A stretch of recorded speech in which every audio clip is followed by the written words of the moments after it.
பெரியோர்களே, தாய்மார்களே,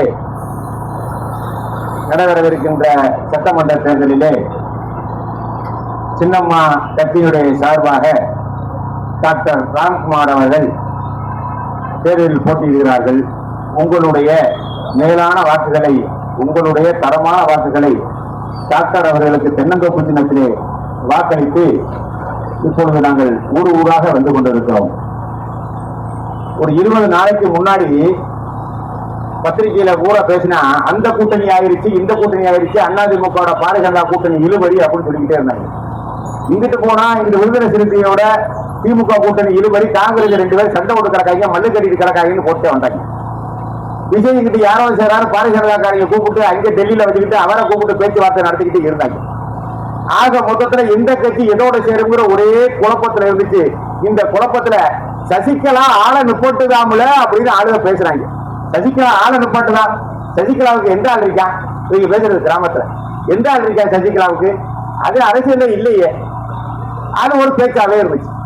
இந்த பிரதான கட்சிகள், பெரிய பெரிய கட்சிகள் சொல்லிக்கிட்டு இருக்கக்கூடிய கட்சிகள்கிட்ட தேர்தல் கூட்டணி, அதை இங்க வர இங்க வரேன்னு பேசிக்கிட்டு இருந்தானே ஒழிய இந்த அம்மா டிவிக்காரனையும் சந்திக்கல, டிவிக்காரனும் அம்மாவும் சந்திக்கல, யூடியூப்காரனும் சந்திக்கல, அம்மாவும் யூடியூப்காரரை கூப்பிடவும் இல்லை. இது ஒரு லைன்ல, இது ஒரு லைன்ல, இது ஒரு தனி ரூட்டா ஓடிக்கிட்டே இருக்குது. அதான் கடலுக்குள்ள ஓடிக்கிட்டு இருக்க பெரும் நதி போல அது வாட்டுக்கு அந்த அம்மா வாட்டுக்கு ஏங்கிக்கிட்டே இருக்கு. உடனே என்னாச்சு, இப்ப வேட்பாளர் நாமினேஷன் தாக்கல் நடந்துச்சு. சின்னம்மா வேட்பாளர்களை தேடி பிடிக்கிறாரு ஒரு பத்திரிகையில ஒரு செய்தி போட்டாங்க. சின்னம்மா பத்திரிகை வேட்பாளர்களை வீடியோல தேடி பிடிக்கிறாங்கன்னு போட்டாங்க. முன்னாடி சசிகலாவே ஆளே இல்ல, களத்திலே இல்லைன்னு எழுதுறவன் அப்புறம் சின்னம்மா வேட்பாளரை தேடுகிறார்கள் எழுதினான்.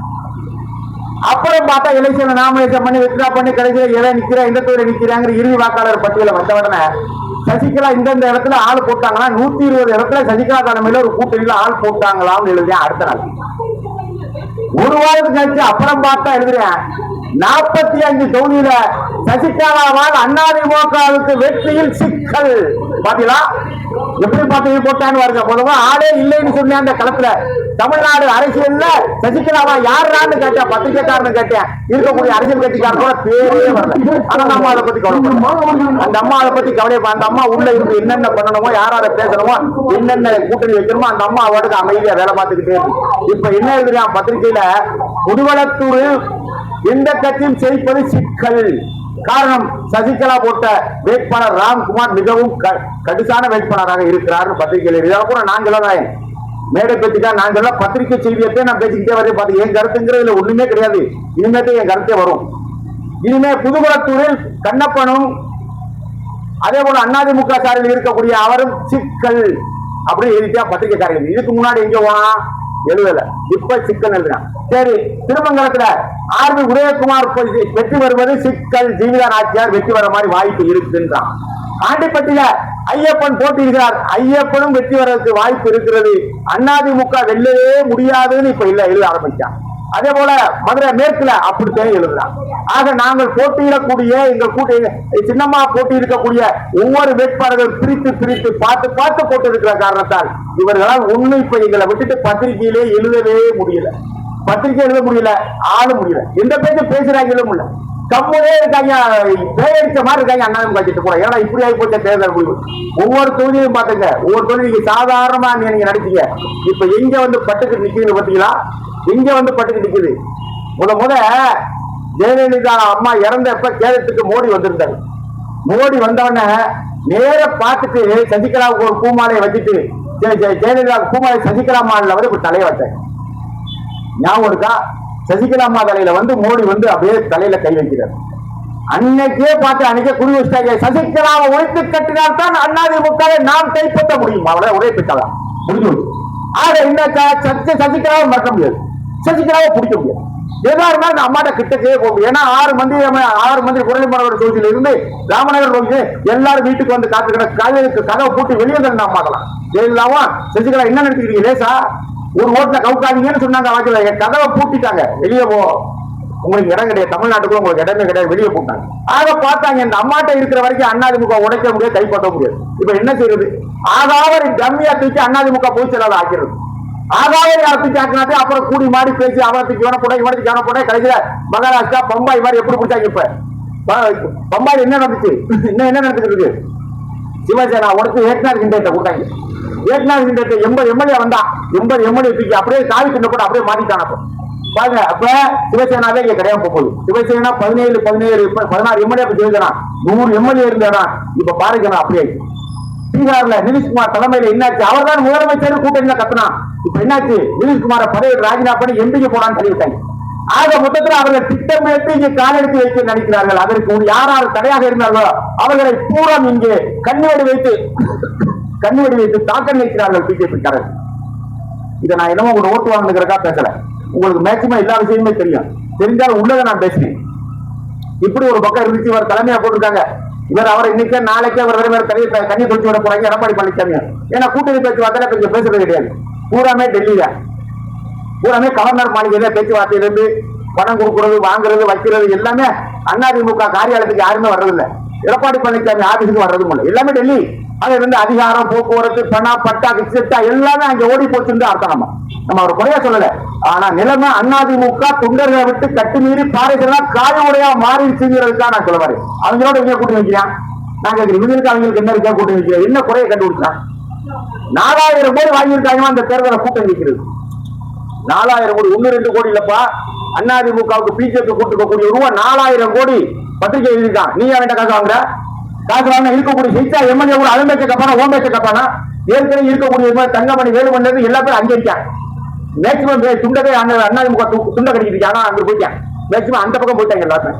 இப்ப குறைப்பணத்துக்கு இருக்கக்கூடிய எம்எல்ஏ நிக்கிறது கூட நீ 4000 கோடி வாங்குறீங்க. நாளை காசு விட்டு எம்பேச்ச கப்பானா, ஓம்பேச்ச கப்பானா, நான் தெரியாம கேட்டேன். எதுக்கு இந்த வேலை? எதுக்கு அந்த வேலை பார்க்குற? காசு தேர்தலை சந்திக்க முடியலன்னா விட்டுட்டு போங்கயா. கட்சி யாரையா காப்பாற்ற? 25 வருஷமா எடப்பாடி பழனிசாமி காப்பாத்தினாரு. 25 ஜெயலலிதா 88 இருந்து ஜெயலலிதா கூட இருந்து அம்மா காப்பாத்தியா? மனசாட்சி உள்ள மனுஷன் எவனாவது விட்டு கொடுக்க போனோம். ஏன் நீங்க எல்லாம் கூட இருந்து காப்பாற்றும் போது, நீங்க எல்லாம் நேற்று வந்து கட்சி காப்பாற்றும் போது அம்மா 88 இருந்து காப்பாத்தினா அம்மா இன்னும் 100 வருஷம் 50 காப்பாத்திடாதா? என்ன கலவுறாங்க பாருங்க. என்ன காரணம்? அவங்களுக்கு தேவை கட்சியை உடைக்கணும், கட்சியை அழிக்கணும். அந்த இடத்துல நம்ம வரணும். பிஜேபி கிடையாது. இப்ப அந்த இடத்துக்கு வந்துட்டாங்க, நெருங்கி போயிட்டாங்க. குண்டா கட்டுக்கு போயிட்டாங்க. இன்னும் 5 சதவீதம் இருக்கு. அவ்வளவு எடப்பாடி புடிங்கிட்டு எடப்பாடி கட்சி வச்சு விட்டாங்க. கவுன்சிலராவோ ஏதோ ஒண்ணு எடப்பாடி ஊருக்கு பேரை பத்தி தூக்கி வச்சு நெருக்கி வந்துட்டாங்க. கொண்டக்கட்டு வந்துட்டாங்க. இது கட்சி அதிமுக கட்சி இருக்க கூடாதுன்னு இடத்துல வர்றேன். ஆனா அதிமுக கட்சியை நான் காப்பாத்துன்னு அம்மா இறங்கி இருக்கு. களத்துல இறங்கி இருக்கு. 75 இடத்துல சீட்டு போட்ட ஜாலு கூட்டணி 120 சீட்டு பிடிச்சிருக்கு. 4000 கோடி வாங்கிட்டு தேர்தலை நிக்கிறீங்க. நீங்க எல்லாம் என்னையா மனுஷன்? 4000 உறுப்பினர்கள் உங்களோட பணம் இல்லையா? ₹1 வாங்கக்கூடாது. அடுத்த கட்சிக்காரட்ட ₹1 வாங்கக்கூடாது. அப்ப அடிவடைஞ்சு வருவேன். என்ன காரணம்? அடிவடைஞ்சுட்டேன்னு அர்த்தம். 4000 கோடி வாங்கிட்டு பங்கு பிடிச்சிருக்க எல்லாரும். என்ன அர்த்தத்துல பேச? அவர் அண்ணாமலை உடனே ஆட்சி முடிச்சாரு. அண்ணாமலை வாய் கிழிச்சாரு. அவரே ஒரு எம்எல்ஏ சீட்டு வாங்க முடியாம கையெடுத்து விட்டாங்க. அண்ணாமலை ஊரா வந்து அண்ணாமலை பேச்ச கேட்டுத்தானே ஓட்டு கொடுத்துருக்காங்க ஊருக்குள்ள. நமக்கு தெரியாது. அண்ணாமலை 1000 ஒரு சீட்டு வாங்கிப்பியாங்க. ஒரு அண்ணாமலை அந்த சாமியார் கொடுக்குற ஒரு சீட்டு வாங்கி ஒரு தேர்வு நின்று முடியாது. நான் உனக்கு புண்டாட்டியா இருக்கிறேன். ஒரு சீட்டு வாங்கி நிக்க முடியல. ஒரு ஊரா வந்து ஒரு பேச்சு புழக்க போறாரு அண்ணாமலை. இப்படி போய்கிட்டு இருக்கக்கூடிய காலத்துல இந்த தொகுதியில முதுகுளத்தூர் எப்படி டாக்டர் ராம்குமார் ரொம்ப சின்ன பிள்ளை மாதிரி இருக்காரு. ரொம்ப சின்ன பிள்ளை மாதிரி அருமையான வேட்பாளர் தேர்ந்தெடுத்து போட்டாங்க. எல்லா பத்திரிகையும் போட்டிருக்காங்க. முதுகுளத்தூர்ல வெற்றி பெற சாதாரண விஷயம் இல்லைன்னு போட்டான். பாண்டியனையும் கண்ணப்படி சொல்லிட்டு இவங்க எல்லாம் வயசானவங்க. திருப்பி புதுசா என்ன பதவிக்கு வர போறாங்க? அவங்க எல்லாம் வயசானவங்க. புதிய பதவி என்ன வாங்க போறதில்ல. மந்திரி ஆயிட்டாங்க, எம்எல்ஏ 2 தடவை எல்லாரும் ஆயிருக்காங்க. அவங்க வயசு நமக்கு தெரிஞ்சு வச்சு, அவங்க செயல்பாடு தெரிஞ்சு வச்சு மீண்டும் அந்த வட்டத்துக்குள்ளே போய் அந்த வழக்குள்ளே போய் சிக்கிட்டு நாம சின்ன பண்ண பார்க்க. அதனால சின்னமா கரத்தை வலுப்படுத்தணும். ராம்குமாருக்கு நீங்க தென்னந்தோப்பு சின்னத்துல ஓட்டு போடணும். சின்னமா கரத்தை வலுப்படுத்தினா மட்டும்தான் தமிழ்நாடு அரசியல் முக்கியத்துவமே பெரும். பாத்துங்க, பாரதிய ஜனதாக்காரை வந்து இங்க இருக்க தீ கூட்டி டெல்லியில வச்சு கூட்டணி பேசுற அளவுக்கு நாடு எவ்வளவு மோசமா போயிடுச்சு, அதிமுக மோசமா போச்சு எல்லாரும் சிரிச்சு பார்க்கணும். அதிமுக எம்ஜிஆர் உயிரை கொடுத்து வளர்த்த கட்சியா, ஜெயலலிதா உயிரை கொடுத்து காப்பாற்றுற கட்சி. அந்த காப்பாற்றுற கட்சியை அப்படியே அடமான வச்சுட்டு உடுப்பில துண்டோட உடுப்பில வேட்கையில அனுப்ப எடப்பாடி பழனிசாமி. இதை பார்த்துட்டு சும்மா இருக்க மாட்டாங்க. அம்மாக்கு ஆள் போட்டு நீயா நானும் பார்த்துக்கிறது 120 ஆள் போடுவோம். 120 நீங்க வச்சு பார்த்துக்கிறோம். இன்னொன்னு தெரிஞ்சுக்கிறேன், கருத்து கணிப்புல சப்போஸ் நாங்க ஒரு 15 இடம் 20 இடம் வந்துட்டோம்னா, அம்மா கூட்ட நாங்க ஒரு 15 சீட்டு 20 சீட்டு வந்துட்டோம்னால், ஏற்கனவே சசிகலாவுக்கு தான் தீர்மானம் போட்டு முதலமைச்சருக்கு தீர்மானம் போட்டு கவர்னர் ஓடி போனாங்க. கவர்னர் ஓடி போனது சட்டசபையில கொரோனா எதாவது சொல்லிட்டு ஓடிக்கிட்டே இருக்குது. ஏன்னா சசிகலா ஒழிச்சு கட்டினா பிஜேபிக்கார வேலையை நம்மகிட்ட கட்சி வச்சுன்னா ஸ்ட்ராங்கா இருக்கும். தேவியாட்ட அந்த மாதிரி ஸ்ட்ராங்கா இருக்கும். எவனும் ஒரு புட்டு கொடுக்க முடியாது, ஒரு செங்கக்கல்ல பேக்க முடியாது. அப்படிங்கிறதுக்காகத்தான் இந்த அம்மாவை ஒழிச்சு கட்டணுங்கிறக்காக எவ்வளவு பாத்துக்கிறேன். முதலமைச்சர் 135 எம்எல்ஏவை தீர்மானம் போட்டு கவர்னர்ல கூட்டாச்சு. சசிகலா முதலமைச்சர தீர்மானம் தான் ஒரு கவர்னர் ஓடி போறியா, ஊரை விட்டு ஓடி போறியா? இல்லையா நீ உனக்கு என்ன கவர்னர், உனக்கு என்ன நாக்குட்டி மாதிரி வந்தா கவர்னர் ஆட்சி வச்சுட்டு நிர்வாகம் பார்த்துட்டு கூப்பிடுற பையில கைது போட்டு ஓடுற நாயே கவர்னர். உனக்கு முடியல யார் முதலமைச்சர் தேர்தல் உனக்கு என்ன? எம்எல்ஏல விட்டு போறேன், எம்எல்ஏ விட்டு போட்டு ஒரு தீர்மானம் போட்டா உனக்கு என்ன வலிக்குது? அப்ப பிஜேபி காரை சொல்றேன் நான் ஆடுறேன். ஆக மொத்தத்துல இரட்டலைக்கு போடக்கூடிய ஓட்டு பாரிசனாவுக்கு நேரடியா போடக்கூடிய ஓட்டு பாத்துக்க. நான் சவால் விட்டு சொல்றேன். தினேஷ்குமார் நிலைமை என்னாச்சு, இந்த நிலைமை என்னாச்சு, பம்பாயில் என்னாச்சு? சிவசேனாவே கிடையாது, கோர்ஸ் பண்ணிட்டான். இங்க கோர்ஸ் பண்ணிட்டான். இங்க 95% க்ளோஸ் ஆகிட்டு அதிமுக. இதை காப்பாற்றணும் சொன்னா சின்னம்மாவை தவிர வழியே கிடையாது. நான் சொல்லி யோசிச்சு பாருங்க, சின்னம்மாவை தவிர எல்லாரும் கால் கொண்டு போக தயாராயிட்டான். 4000 கோடி வாங்கி கிடைச்சிட்டு வாங்கி நின்றுட்டு இருக்கான் அதிமுக இருக்க எல்லா அமைச்சரும் எல்லா எம்எல்ஏவும் எடப்பாடி பழனிசாமி முதற்கொண்டு. அப்ப மோடி வச்சு அமித்ஷா வச்சு கேட்பாங்களா, இவங்க உங்க வச்சு ஏன் வச்சு கேட்பாங்களா? பாத்துங்க, அடமானம் வச்சுட்டா நீ கரையா போய் ஒரு வார்த்தைப்படுறாங்க. இது விடக்கூடாது, இதை விடக்கூடாது. அம்மா தலைமையில ஏற்கனவே ஜெயலலிதா எப்படி கட்டம் ஆட்சி கட்சி நடந்துச்சோ அதே ஆட்சி முறைய அம்மா சசிகலாவே கொண்டு வர முடியும். இதனால முடியாது. இது ஆகாமடி போகாமடி கிழிஞ்ச காய்க்கு மேல செல்லாத காய் தான் எடப்பாடி பழனிசாமி கோச்சி. இது எதுக்கு ஆகாது? வீரமும் கிடையாது, தீரமும் கிடையாது, செயல்திறனும் கிடையாது, எதுவுமே கிடையாது. ஒரு பேச்சு கூட்ட முடியாது, கூட்ட முடியாது. அதனால எல்லாரும் நான் சொன்னதை யோசிச்சு பாத்துக்க.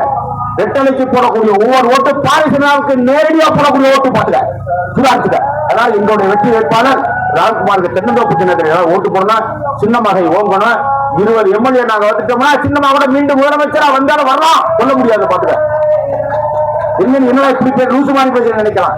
எப்படி தீர்மானம் போட்டு எப்படி கவர்னரா புறக்கணிக்கப்பட்டமோ அதே புறக்கணிப்பு 20 எம்எல்ஏ நாங்க வந்துட்டோம். சசிகலாவே இந்த நாட்டில் முதலமைச்சரா கொண்டு வர்றோமா வர பாருடா, உங்களுக்கு எழுத்தாப்ப பாருங்களா. நீங்க டெல்லியில இருந்து நாங்க தமிழ்நாட்டில இருந்து பேசுற மாதிரி பாப்போம், சுத்தி கூப்பிடுறோம் பாப்போம். 20 எம்எல்ஏ நாங்க வந்துட்டோம். ராம்குமார் ஜெயிச்சுட்டார பெரிய பொறுப்பியா? ராம்குமார் பெரிய 20 எம்எல்ஏ கிடையாது. ஏன்னா துங்கு சட்டத்தை வரும் ஒரு கருத்து கணிப்பு எழுதுறேன், துங்கு சட்டத்தை வரும் எழுதுறேன். உங்ககிட்ட இருந்த புக்காவாசியான இந்த பறி ஓட்டு ஓடி அந்த சின்னம்மா காலில் விழுகல, நான் சொல்லி கூப்பிடுறேன். ஏன்னா ஒரு வார்டு இந்த வார்டு கவுன்சில் ஆக முடியாததுக்கு அந்த அம்மா மந்திரி ஆகிட்டப்பா எங்க ஏரியாவில் கூட. நான் சிறையில் ஒரு பக்கத்து இருக்காருங்க, அது யாருமே தெரியாதியா. அவன் கூப்பிட்டு சசிகலா வீட்டுக்கு போனானா அவனுக்கு கவுன்சிலர், அப்ப பார்த்தா சேர்மன். சின்ன சின்ன ஆளுங்க கூட போட்டு வர்றவன் வாசல் இருந்தவனுக்கா மந்திரி பத்திரியா? யாரைய செயல மோட்ட பார்த்தவன் இந்த நாட்டுல செயல மோட்ட பார்த்த ஒரு ஆட்சியில் இருந்த மந்திரியும் கவுன்சிலர் இந்த எம்எல்ஏ தெளிவாக கூட அப்பயும் பார்த்தேன். சசிகலா சசிகலா பார்த்து அசிட்டு கொடுத்து, சசிகலா பார்த்து மந்திரி கொடுத்து. ஏண்டா இன்னைக்கு நீங்க யாரு பேச்சையோட கேட்டுக்கிட்டு ஆடிக்கிட்டு உங்க லாபத்துக்காக கட்சியை விற்க பார்த்தீங்கன்னா சண்டாளைங்களா? இதை பார்த்துக்கணுங்க.